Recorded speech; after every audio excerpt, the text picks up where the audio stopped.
In this section, we start discussing lights and lighting in Vray. In the Create panel and Lighting tab, if you select Vray, you can see all the different lights that Vray has to offer. In the first few lessons, we're only going to discuss the main light type, which is Vray light.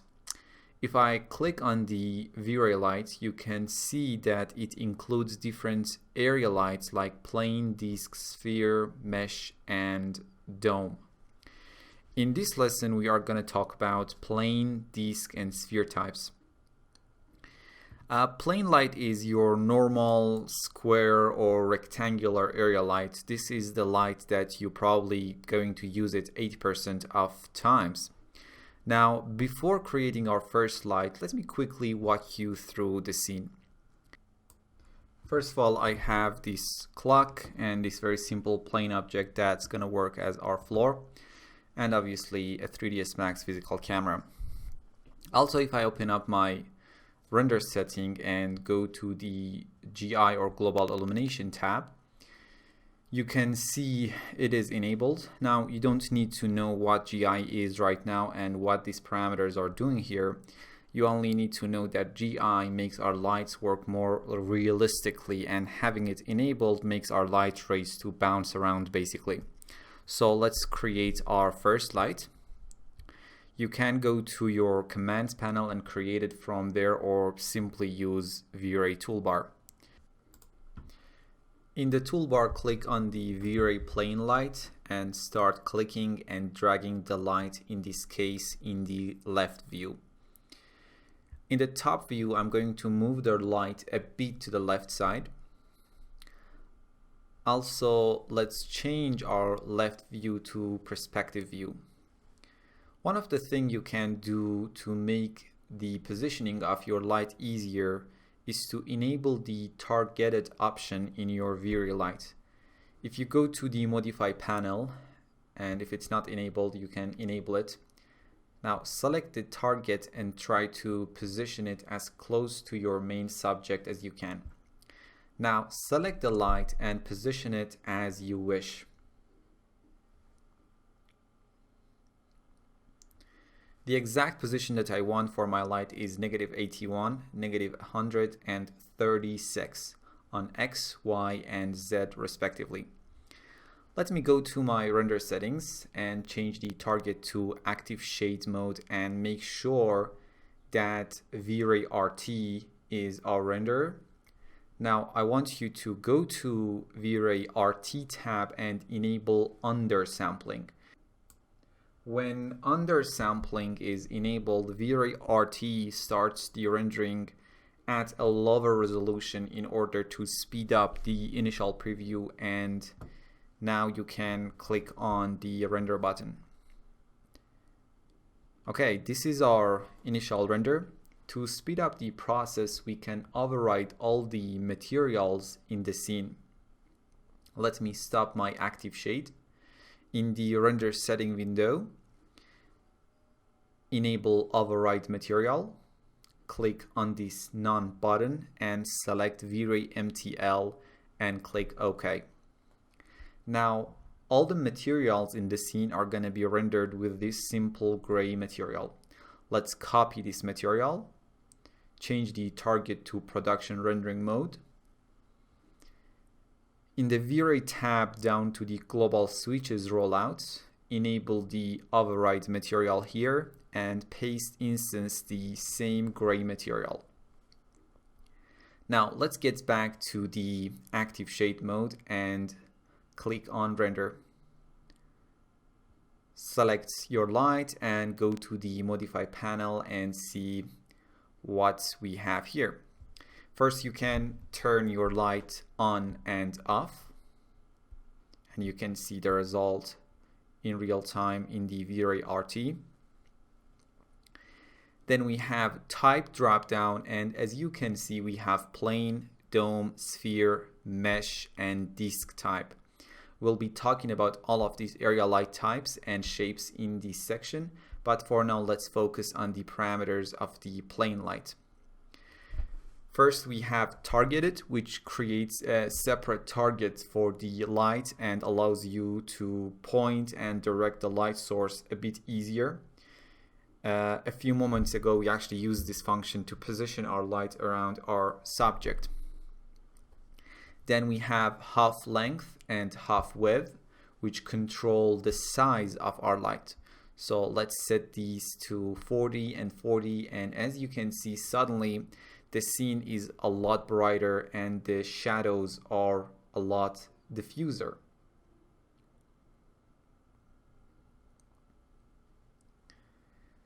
Now let's set the half length to 8 and width to 13. And as you can see, now we have a darker scene and sharper shadows. I'll be getting back to this important topic of how the size of the light relates to its brightness and shadow sharpness in a moment, but to fully grasp the concept, I need to discuss different units that you can control your light intensity or brightness with. First, we have default units, which is very generic. In this unit, the intensity of the light depends or relates to the size of the light. So if I double the size of my light, you can see we get a brighter scene. Next, we have lumens, which in this unit, the emitted visible light will be measured in lumens. In this unit, the size and intensity of the light aren't related to each other. So if I increase or decrease the size of the light, as you can see, we have the same intensity. And the only thing that is actually changing right now, whether the shadows are getting diffuser as we increase the size of the lights or getting sharper as we decrease the size of the light. Now, next we have lumens per square meter per stadian. And in this unit, size and intensity of the light relate to each other. Then we have a radiant power or watt. In this mode, the emitted light will be measured in watts. In this unit, size and intensity of the lights do not relate to each other. Finally, we have watts per square meter per stadian. In this unit, obviously, size and intensity of the light relate to each other. Now let's use watts as our unit and set the multiplier to something like 10 watts. A multiplier basically controls the overall light and color intensity of the light. So if I increase it to something like 40 watts, you can see the light is a lot brighter. And if I set it to something like 2, it gets a lot darker. Now let's here set it to something like 10. Now remember, a normal 100 watt light bulb only emits about 3% of that power as visible light. So here when we use something like 10 watts as our multiplier, we are having the equivalent of about 3 100 watts light bulbs. Before going through the rest of these parameters, let's quickly talk about the relationship between the size of the light and its shadows.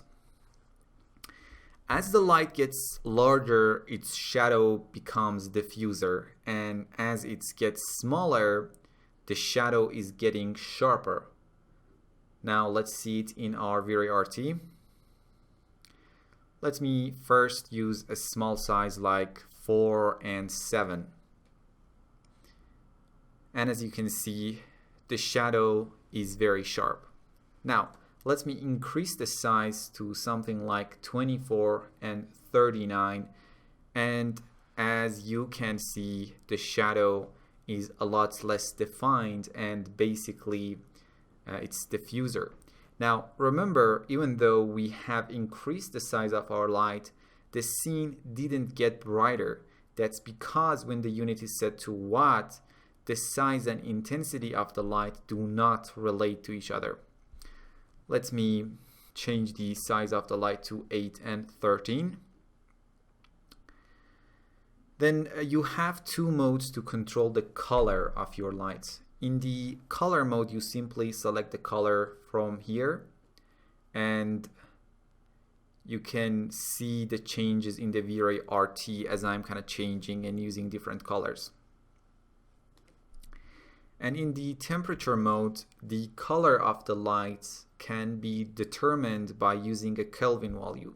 By default, it is set to 6500 and you get this white neutral color. A lower number, like let's say 3500, will give you a warmer, more reddish color, and a value higher than 6500, like for example 10,000, is going to result in a color, cooler, more bluish color. Now in this case, let's set this to something like 6500, which is the default value. Now next we have texture. If you enable this checkbox, you can specify a texture to be used as the color of your light instead of the above color options. Now before that, let me create a copy of this physical camera that we have.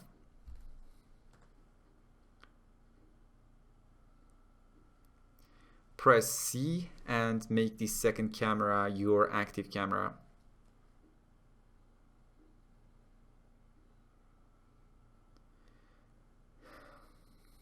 Position it in a way that enables you to see the light source itself and make sure that Vray RT is running.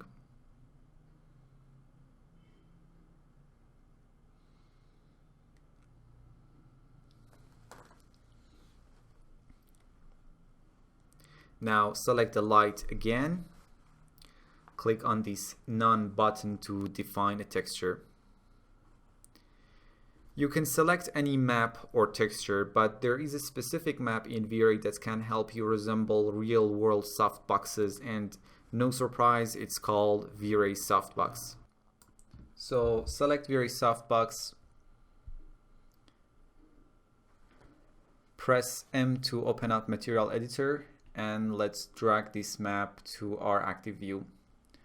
Double click on it to select it. If you come down, you can make the softbox to have a frame and a U vignetting. And as you can see, the softbox is quite visible on our light surface. And also it will be visible in our reflections. Now let's stop Vray RT and close these windows. Let me also untick this texture checkbox.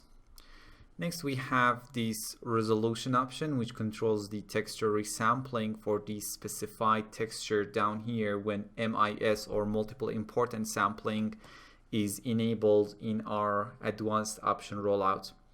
We will talk about MIS later. Let's continue with the rest of the options. Next we have our rectangle disk light rollout. As the name suggests, this rollout is only available when the light type is set to plane or disk. Let's get back to our main camera and make sure Vray RT is running.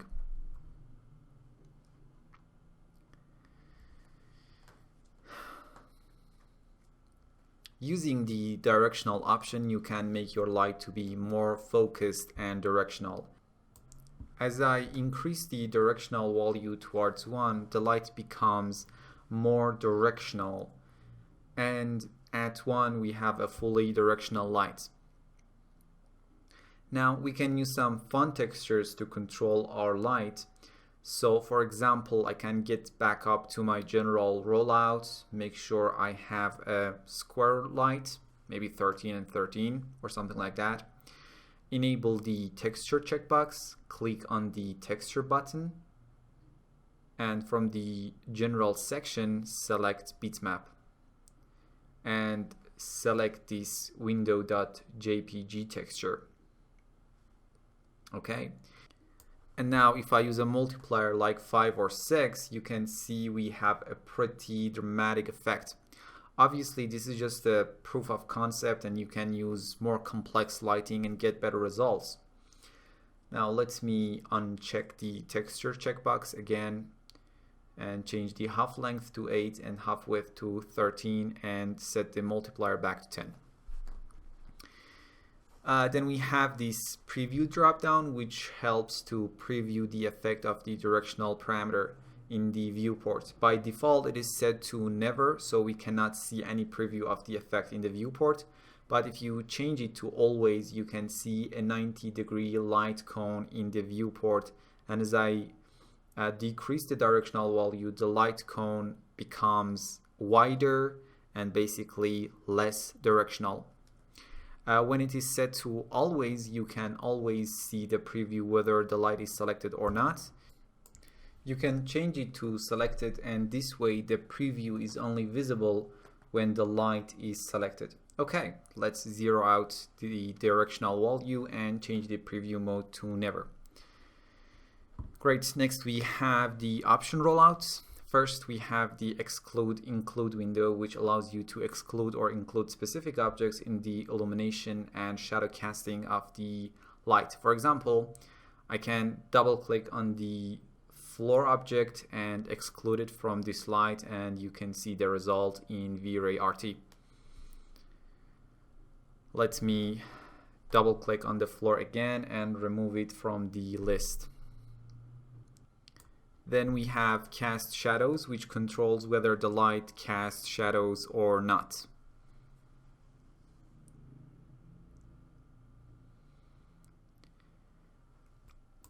Next we have double-sided. First, let me switch to my second camera and position it in a way so I can see the backside of my light. Right now, as you can see, the light only emits from only one side. That is because the double-sided checkbox is unticked. If I enable it, the light emits from both sides. This option only works with the light types that can have clear front and back side, so only plane and disc types. Let me disable this option and move my second camera in a way so I can see the light's front side. We have invisible, which controls whether the light source is visible or not. Right now, we can see the light source in the render, but if I enable it, now the light source is gone, but the light still affects the scene. We only can see the light source when seen through the camera or refraction. So if I had a refractive object like a glass, for example, in front of my light, I wouldn't be able to see the light through it when the invisible option is enabled. But the light source still can be seen in the reflections. Let me show you that quickly. In the render setting window and Vray RT tab, disable the override material functionality and get back to the main camera. Now, as I am enabling and disabling the invisible option, you can see it is still visible in the reflection and specular highlights. The visibility of the light in reflections is controlled by this option down here called effect reflection, which we will discuss it in a moment. Now, let me enable the override material in the render setting again. Also, let's get back to the second camera. Next, we have no decay. As you can see by default and also in real world, the surfaces that are closer to the light source are going to be brighter, and as the surfaces gets further away from the light source, they become darker. But if you have no decay enabled, the intensity and brightness of the light will not decay with distance. Let's disable it here. Next, we have Skylight Portal and Simple. These are two very specific options, especially for interior lighting, and I'll be discussing them in a future lesson. Let me get back to the main camera. The next option is Store with Irradiance Map. Now, Irradiance Map is a method or algorithm to calculate GI. If I go to my render setting and change my target to production rendering mode and go to the GI tab, you can see one of the GI methods is Irradiance Map. When Store with Irradiance Map is enabled and Irradiance Map is being used as a GI method, Vray is going to calculate the effect of light in the irradiance map, and the result would be basically a faster render but with less defined shadows and details in the lighting. Now, if I open up my frame buffer, I have two renders, with and without the store with irradiance map option enabled. As you can see, when this option is enabled, the shadows are less defined in comparison with when this option is disabled. And also we have some problems seeing specular reflections in the version with store with irradiance map enabled. Let me disable this option. Now, the store with irradiance map option is useful when, for example, you have a secondary light, something, for example, like a fill light, and you don't need that much detail in the shadows that are casted by that particular secondary light. So in that case, you can enable a store with irradiance map for that particular light and see the render goes a bit faster, and you get basically the same result because the shadows aren't gonna be that defined anyway. Now let me disable this option here. Now let me close the frame buffer and open up the render setting. Change the target to active shade, and in the Vray RT tab, disable override material and heat render. Next we have effect diffuse, effect specular, and effect reflections. When effect diffuse is enabled, the light affects the diffuse portion of the material in the scene, and if I uncheck it, the light only affects speculars or highlights and reflections. Let's enable it again. The value here controls how much the light affects the diffuse contribution of the material. I can increase and decrease this value and you can see the effect.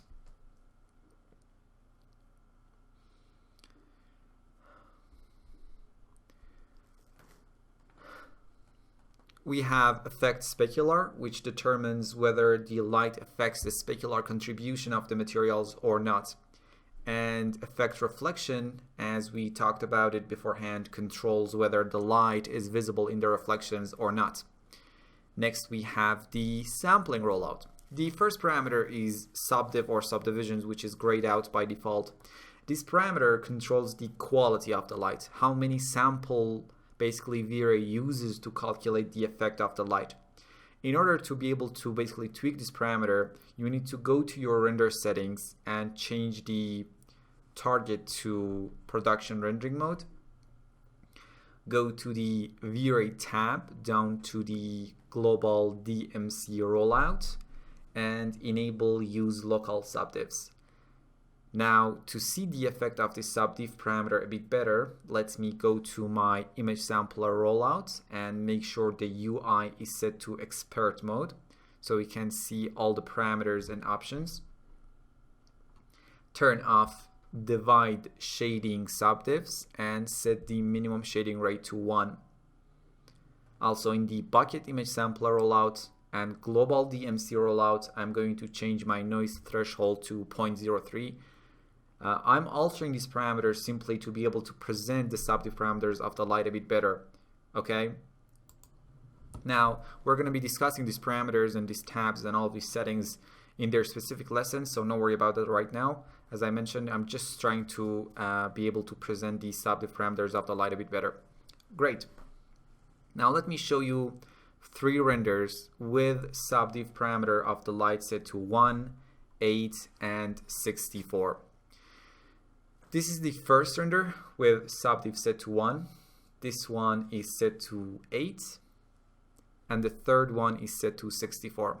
If I zoom in here using my scroll and compare the 1 and the 64 version, you can see clearly the version which has the higher subdiv is cleaner. Let me set the 1 version to A and 64 version to B and compare them. You can see clearly the B side is a lot cleaner. Let me get out of the comparison mode and set the subdiv of the light back to 8, and in the render setting you can set the noise thresholds to 0.01 and 0.01. Also, you can turn off use local subdivs, enable divide shading subdiv, and set the mean shading rate to 6.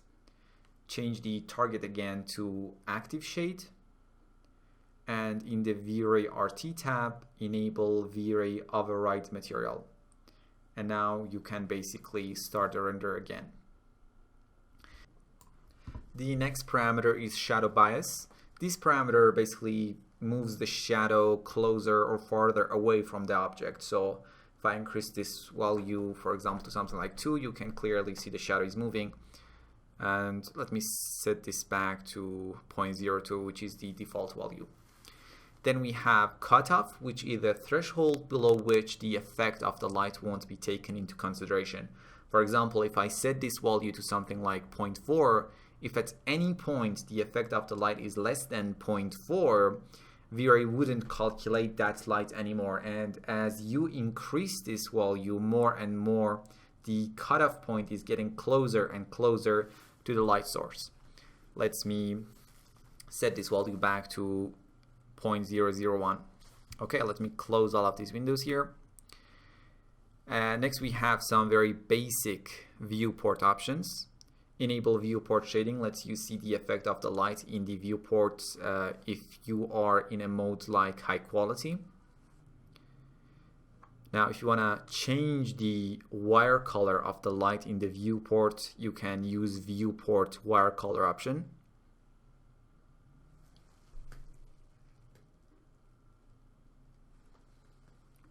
And you got the icon text, which lets you see the name of the light in the viewport. In our advanced option, we have use MIS or multiple importance sampling. If I want to loosely explain this option, is that it helps the secondary rays to find the light sources a bit easier in the scene and focus on them. I'll be going over this option when discussing mesh and dome light, but for the time being, I'm just gonna show you these two renders with and without MIS. In the first render, MIS is enabled, and in the second one, it is disabled. As you can see, when we disable it, some areas like these edges here are getting noisier and less clean. I'll be showing you a few more examples in the dome and mesh light lessons. Now, let me get back to my second camera and enable my active shade.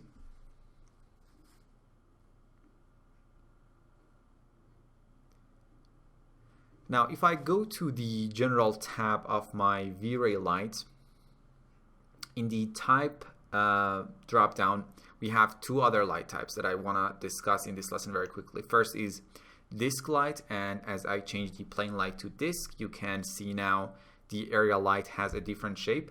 And also you get a parameter called radius to adjust the size of the disk, and I can try a radius maybe of, let's say, 2 and 8 and 16. And as you can see, as I'm increasing the radius, the shadow becomes more diffuse. Let's set it back to 8. Next we have sphere, and as I change it now, the light shape is a spherical shape. Maybe I can move my camera a bit so you can make sure it's a sphere. Also, here you have this kind of radius parameter to control the radius of the sphere, and as you notice, by changing the type to sphere, the rectangle disk rollout has disappeared. Let's change the light type to rectangle and get back to the main camera. Great. Basically, this lesson is finished, and you can skip the rest of this lesson and maybe come back to it when you finished watching all the tutorials in the lighting section. But if you want to continue, let's add a few more lights to our scene and make our lighting a bit more interesting. Now, let me select my main light in the top view, hold down Shift and create a copy. Let me adjust the position a bit. Now, this light is going to work as a fill light. I don't want to see those very dark shadows caused by the main light. Also, it's going to add some nice reflections on the clock. In the modify panel, let me increase its half width to maybe something like 45. Let's run the Vray RT and see what we got. As you can see, it's very bright. So I'm going to decrease its intensity to something like 2. And no, it's a lot better. If I select the second light and turn it on and off, you can see how the light helps us to get rid of those very dark, nasty shadows and also add a beautiful reflection on the clock. Now, the reflection on the glass part of the clock is not very interesting. You can see it's very sharp. So what I want to do is to use a Vray softbox as the texture for this light. If you remember, we created a very softbox texture early on in this lesson. So let's open up the material editor by pressing M and add that texture as an instance and make sure texture checkbox is enabled. Now, as you can see, the reflection of the light is much more interesting and realistic.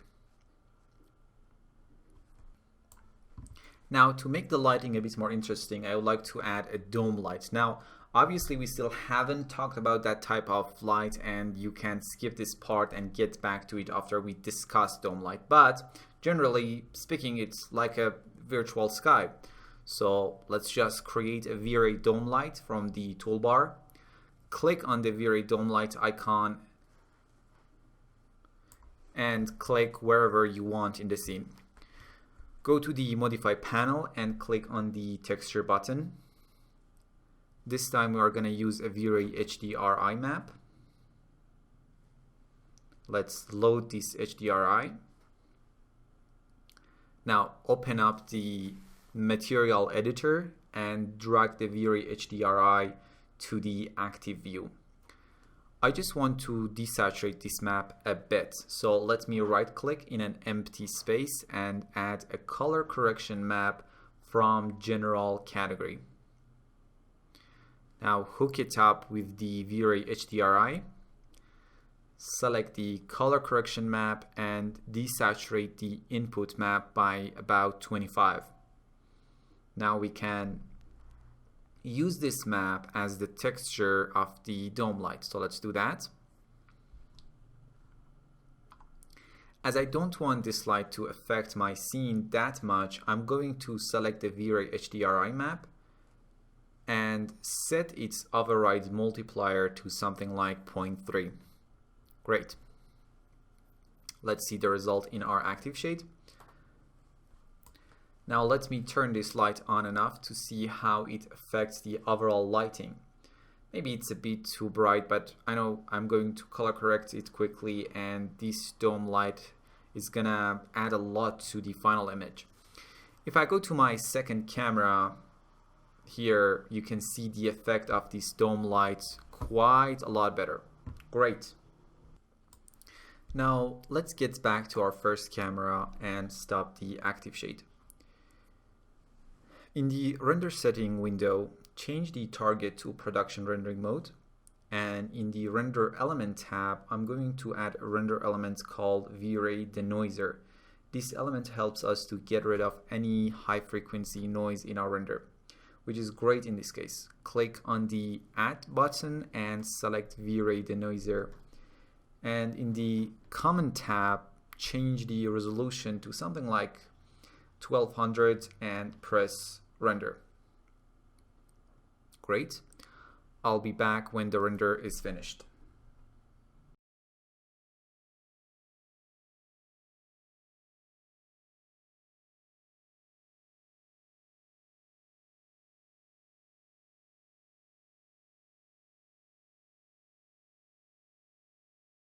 Now the render is finished and this is what we are going to get. Also, we have our Vray denoiser pass. I can take a look at it, and as you can see, it's quite cleaner compared to our RGB color pass. It's a bit washed out, and as you probably know, every raw 3D render needs to be color corrected. Thankfully, we have some color correction tools built in Vray Frame Buffer. What you need to do is to simply click on this icon that says Show Correction Controls. Let's enable our curve correction and add some contrast to the render. Then enable white balance. I'm trying to get a bit warmer render, so I'm going to cast out some of the bluish tone by increasing the temperature to something like 7600, and there you have it. And now you can save this image and open it up in Photoshop and apply your color corrections there too. Great. In this lesson we talked about Vray light in its plane, disk, and sphere shape. I will see you in the next lesson.